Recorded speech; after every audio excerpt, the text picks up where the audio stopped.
Pak Hangzhou tanggapi rumor latih timnas Indonesia. Skuad Garuda dalam situasi untung dan buntu. Faktor Sintayong tertarik naturalisasi Emil Audero. Simak informasi selengkapnya sebagai berikut.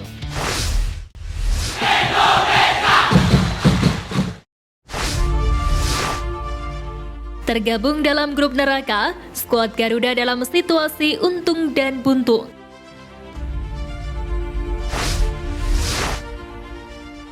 Situasi timnas Indonesia di grup neraka Piala Asia 2023 nyatanya bisa menciptakan keuntungan sekaligus kerugian.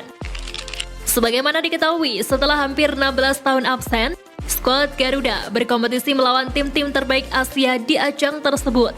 Timnas Indonesia sendiri tergabung dalam grup sulit bersama Jepang, Irak, dan Vietnam. Fakta tersebut seakan menjadi tantangan sekaligus ujian bagi timnas Indonesia apakah bisa mengimbangi lawan-lawannya di Piala Asia 2023. Jikalau mampu mengimbangi dan memetik hasil positif, ada banyak keuntungan yang bisa dituai timnas Indonesia.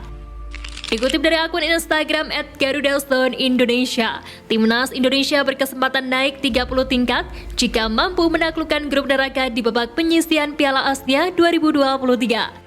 Lonjakan 30 peringkat yang berpotensi dirasakan timnas Indonesia lantaran mampu mendulang 80,99 poin dari 3 laga saja. Sebagaimana misal saat bertemu Jepang, timnas Indonesia berpeluang mendapat tambahan 31,297 poin jika menang. Begitu pula saat menghadapi Irak, Garuda bisa panen poin lantaran mendapat tambahan 26,639 poin jika menang. Bahkan jika mampu mengalahkan Vietnam, timnas Indonesia setidaknya bakal merasakan panen poin juga sebesar 23,6 poin.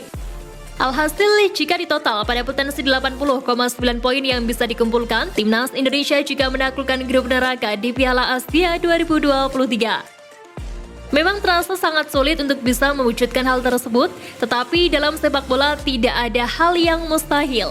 Dan timnas Indonesia punya kesempatan sekaligus tantangan untuk menaklukkan hal besar tersebut di Piala Asia 2023 mendatang.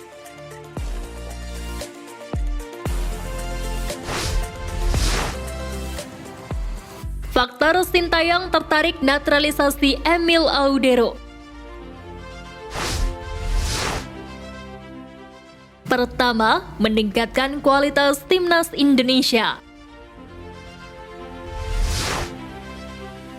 Sintayong menyebutkan bahwa kualitas yang dimiliki Emil Audero setidaknya akan berkontribusi bagi timnas Indonesia. Harapannya adalah ia bisa mendongkrak kualitas skuad Garuda demi tujuan meraih prestasi di kancah internasional. Tanpa mengecilkan peran pemain lain, kehadiran Emil Audero tentunya juga bakal menambah kualitas skuad timnas Indonesia.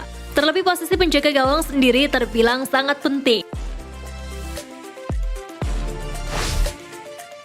Kedua, memiliki pengalaman lebih.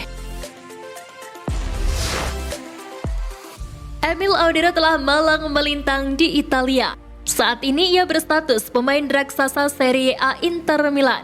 Kendati bukan kiper utama, ia baru saja mencatatkan debut bersama Nerazzurri di Liga Champions Eropa kala menghadapi Benfica.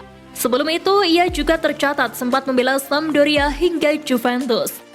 Pada level timnas, Emil Audero juga pernah tampil membela Italia di berbagai jenjang usia, di antaranya seperti Italia U15, Italia U17, Italia U19 hingga Italia U21.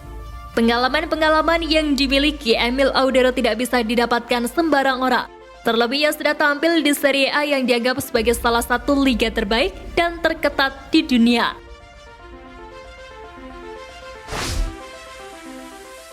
Ketiga, jadi mentor para kiper di Indonesia.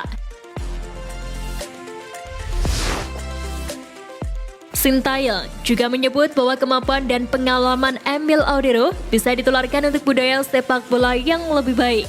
Dalam hal ini tujuan khususnya adalah untuk para penjaga gawang di Indonesia. Pada riwayatnya, Indonesia memang selalu memiliki banyak kiper berkualitas. Di sisi timnas sendiri saat ini ada nama seperti Hernando Ari dan Nadeo Argawinata. Keberadaan Emil Audero nantinya juga bisa menjadi mentor secara tak langsung bagi keduanya. Tak terpaku pada Hernando dan Nadeo, kiper-kiper lain di Indonesia juga bisa mendapatkan hal yang sama.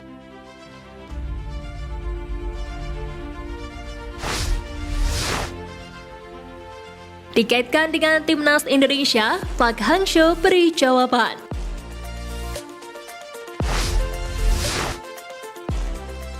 Akhir-akhir ini sosok Pak Hangzhou kembali santer terdengar di dunia sepak bola tanah air, dampak dari desas-desus masa depan pelatih timnas Indonesia Sintayong. Menurut pandangan dari salah seorang pakar, Bung Toel menyebut jika diberi kesempatan untuk memilih siapa yang pantas jadi suksesor Sintayong di timnas Indonesia, ia menjawab Pak Hangzhou salah satunya. Namun PSSI sejauh ini belum ada indikasi mengganti pelatih kepala timnas Indonesia lantaran kontrak Sintayong masih tersisa kurang lebih 6 bulan lagi. Menanggapi hal tersebut, Pak Hangzhou mengaku jika suatu negara tertarik untuk memperoleh jasanya, maka syarat dan ketentuan harus tepat. Saya tahu mereka berkaitan dengan beberapa tempat, saya akan membuat keputusan ketika mereka memenuhi persyaratan. Mereka harus bekerja pada tingkat praktis, saya hanya dengar mereka berkomunikasi tapi syarat dan ketentuannya harus tepat. Tutur Pak Hangzhou. Diketahui juru taktik asal Korea Selatan itu belum lagi menangani tim setelah memutuskan hengkang dari Vietnam. Selain dikaitkan dengan timnas Indonesia, Hangzhou juga dikabarkan sedang diincar oleh Federasi Sepak Bola Singapura. Kendati demikian, di tengah rumor yang beredar, Sintayong diharapkan mampu tetap fokus menyiapkan skuad Garuda dalam performa terbaik jelang Piala Asia 2023.